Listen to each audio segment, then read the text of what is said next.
Steve and Ryan here today from the Vinyl Record Mission. Today we're coming to you from my home.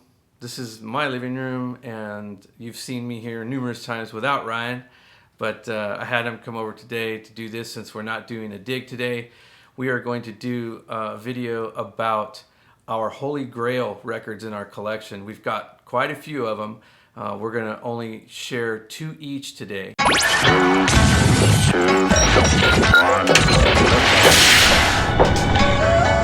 Your 2 favorite guys, Ryan and Steve from the Vinyl Record Mission. These are Holy Grails in one way or another, whether it be for value purposes, very expensive, rare, hard to find records, or Grails to us in a personal way that are just records that we, hold very dear to our hearts and maybe are not that difficult to find, but when you find one in amazing condition, they're not super valuable, but they still mean something to us. So we have records like that too that we consider Grails, right? Yeah, that's right. So I'm going to show, I have 2 that I have today to share. Ryan's got 2 awesome records to share with you, and we're going to share those with you. And after that, if you guys want to let us know which ones you think were the best, we're kind of duking it out here. Me and Ryan, we want to see. I have a feeling his records are going to win just because they are cool. Mine are kind of on the down low, but they're still cool. So let's get started. You want to go ahead and go first? Yeah, with I can yours? do that. Sure, I can do that. My first one. I've never even seen one of these. Yeah, it's cool. Original 1967 U.S. press, Andy Warhol. Look at that thing. The banana unpeeled. It's got a little, looks like a little crack in the banana. Maybe the guy was hungry and decided not to have a banana. But yeah, unpeeled. Damn. The original. Beautiful condition. Velvet Underground and Nico. Like I said, 1967 first press. Really nice shape. I mean, definitely a VG plus. Yeah. Gatefold. Gatefold. Ooh, that is clean. Yeah, man. very nice. No mold. Nope. No nothing. And then for those of you who Still cracking. Yeah, those of you that's the back cover. So this isn't considered the first state. Kind of similar to like how the butcher cover the Beatles is. In this record they make the first state, and that was an error, or how do they call it? An erroneous pressing. Erroneous pressing. Yeah. And they have what they call the torso back. And there's in the middle here, it would be a torso. I forget what his name is, but it's somebody. Yeah, so here basically it's real light, and there's a torso, and you see another head. And I mean, that record has sold up to $12,000. Yeah. It's a minimum $5,000 record, maybe probably closer to $10,000. The torso one. Wow. And this one is like the next state, which is the next best thing. It ranges. I'll say. It's a good solid record. The record itself, beautiful on Verve. Really clean also. Definitely a VG plus. Yeah. And there it is. So Awesome. This one here I traded a friend for it.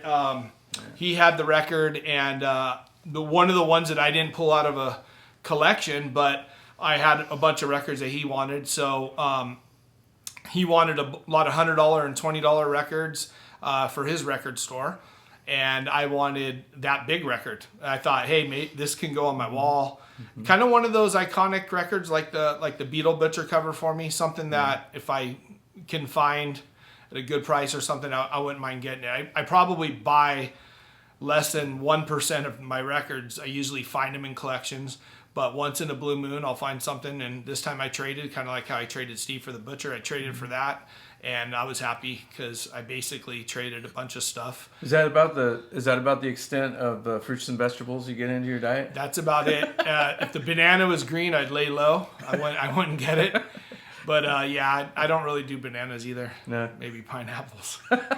But so that's my grill number 1. I'm gonna give you just a real quick. My grill number 2 is completely opposite of my grill number 1.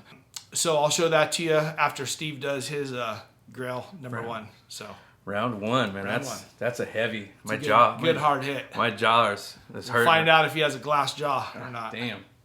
All right, so this one is not nearly as well known. I would bet Ryan's Andy Warhol Banana record that very few of you even know who this artist is, but I do, and I've always known who this artist is. And to find this record was definitely, in and of itself, a Holy Grail moment. But I later came to find that the record itself is the only one in existence that they have found out of 100 copies that were pressed. And that is this record right here. This is Inner City Review, and this is by the late, great George Semper. And this record was found in a little town of about 750 people, the population, literally, there's a sign that says that. And it was in what they call a bodega in Colorado, small town in Colorado. And while we were out there digging, we were on vacation at our home in Taos, and we decided to take a trip up to Colorado. And we were driving through this little town. I'll show you a picture of it here in just a second. Just 6 months ago, in July of 2022, my wife and I were headed to Alamosa, Colorado, to do a little thrifting, and we passed through the small town of Antonito, where they have a noise ordinance enforced so small. We walked into this little bodega in a sleepy little town in Colorado, and from the minute I walked through the door the first time, I looked at the center and I saw that rack with the saws on it, and then I saw a crate of records down at the bottom, and I made a beeline for them, and I started looking through there, and I immediately saw the Inner City Review. It looked very interesting. My wife noticed that there was a sign on the door, and it just looked like a market. It's just called Chavez Market. So we stopped. The sign said antiques, collectibles, banquet room, and like fruits and vegetables. So it was like they call them bodegas. It was a general store. So I just went in, and there in the center of the market, which was probably 600 square feet in total, there was a couple of milk crates, the old school milk crates with some records, and I dug through them, and this was there. Have no idea how it got there. It should have never been there. So I picked it up for like $7, and because I looked on the back and I saw George Semper's name. So this record was pressed in 1973 at A&M Studios in Hollywood. It's on the private label that George Semper was kind of trying to launch, and that's it right there. That's it, the Seco label. I'm pretty sure that when Joel Semper, who is George's son, sees the video, he's going to comment. But I later did get to meet him because he saw me post that record. The music is amazing. It's funk, soul, R&B with some of the greatest performers on the record. You've got Jimmy Hayes. These are amazing vocalists. Louis Flournoy, who has an amazing voice, and these are the only known recordings of his voice on a record to date, and he's since passed away. You've got musicians like Bassie Green, David Mahal, Orlando Bad News White, Tony Drake, Virgil Johnson, Gary Cardile, and George Walker. So it was an amazing studio session that George put together, and I've been offered up to $2,000 for it, and I refuse to sell it.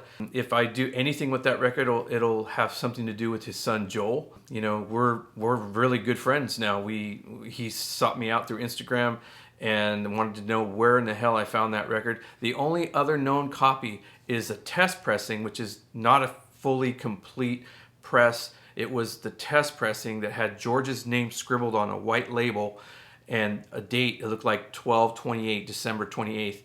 And a European DJ by the name of Giles Peterson unearthed that somewhere. And he started a record label called Arc Records, which is a repress label for very rare records. So he took that to the press, and he created a reissue in 2020. And Joel Semper got whiff of that and found out because George had since passed away. Joel inherited George's vault of master tapes and records. And let me tell you something, what lies in that vault would blow your mind. I talk to Joel about it every now and then. And anyways, that was not licensed. It was licensed without permission, and Joel and Giles kind of went back and forth, and they worked it out. But nevertheless, that's the only other pressing out there that you can get, which is a reissue, but never have they found any other OG pressings. So that's what makes that a holy grail for me. And then when I get to my second record, you'll know why this first record is such a holy grail, because that's what my second holy grail is all about. Yeah. So well, definitely a rare record. yeah, and the music is A unbelievable. lot more rare than the banana butt. The banana butt. No, the banana. But definitely more rare for sure. All right. So, all Cool. right, I'll get to my All right, second. round 3. Yeah, round 2. Oh, round 2. Oh, that's right. That was round 1, huh? Yeah. Okay, so my number 2 here. that's for me, awesome. it's a grail. It is nothing too crazy, nothing that nobody hasn't seen, but it's my all-time favorite album, and that is Guns N' Roses' Appetite for Destruction.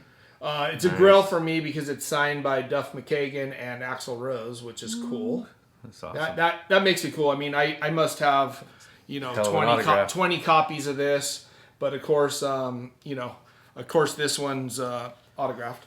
But what makes it a grail for me, the autograph's cool and all that, and it's personal because this is my all-time favorite album. Usually, you know that when you have a favorite song, you'll buy an album because of the song. Well, this album right here, 12 tracks. To me, all 12 are awesome. I don't have another record that I can say that 1 to 12 are the first to last. Yeah. Every single song is just, it's awesome. I love them 100%. All. And this is definitely one of those records that just because of, personal growing up, high school, after that, listening to it, going through the CDs and, and all that, the tapes and all that. This is it. So for me, it's kind of it's not so much the valuable, but it's the personal grail. And it's cool that it is signed by Duff and Axl, and that makes it one of my grails. So totally different from my first one, but this is a cool one for me. It's not always about the money. Yeah, no, it's not. But it is. I'm just But kidding. it is sometimes. So a lot of people, that's a record that falls into that category of a lot of channels in the vinyl community. One of the questions that they ask when they do these like questionnaires or the whatever, I forget what they call those videos, when they ask other people to answer questions. Mm-hmm. Threads. It's a thread. Yeah.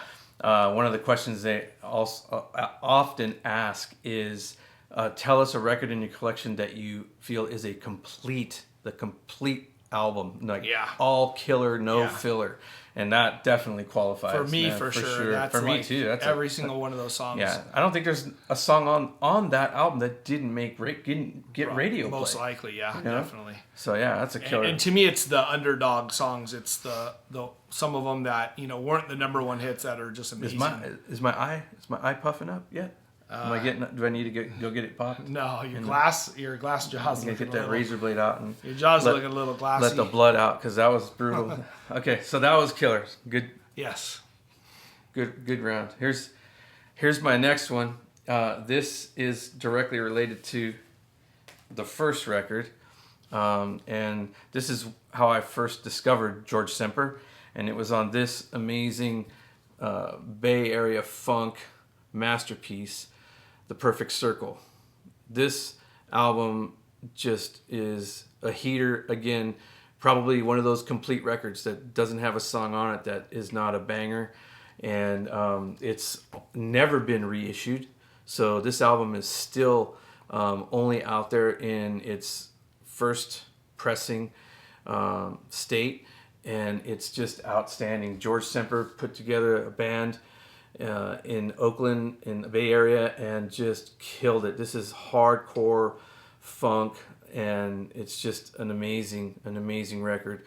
So always known of George Semper, so you can imagine when I saw that Inner City Review, that's the only reason I knew that record should be taken home with me, because I mean, otherwise I might have thought it was a kid's record. I mean, if you look at the cover, it looks like a childish record.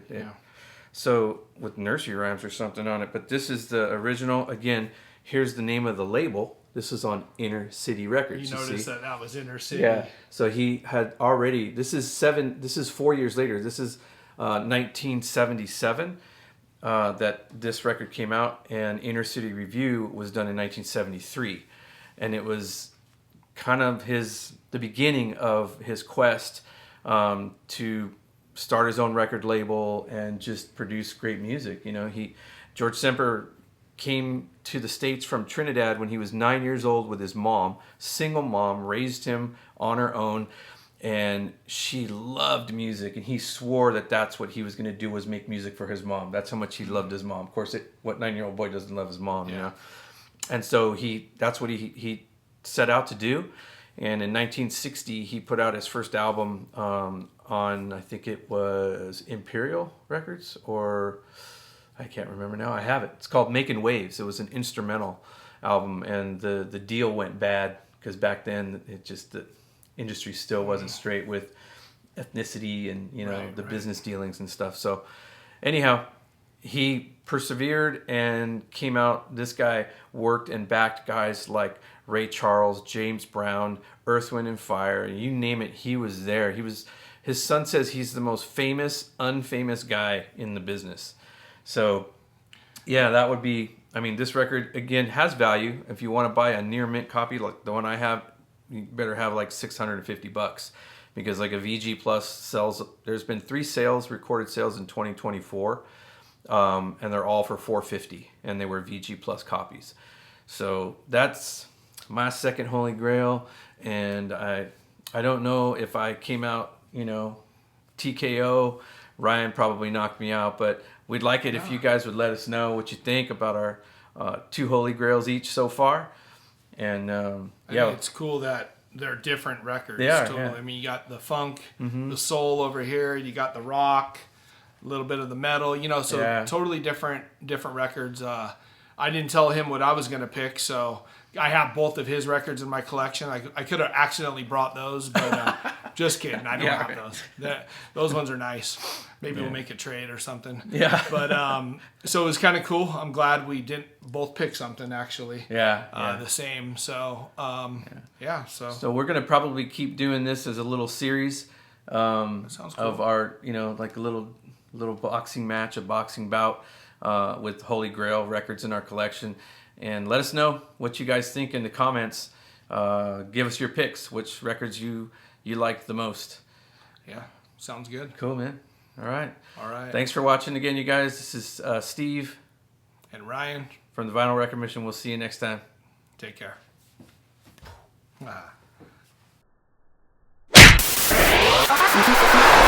If you haven't, make sure you hit like and subscribe to the Vinyl Record Mission, so that way you don't miss out on any future content. More videos coming your way.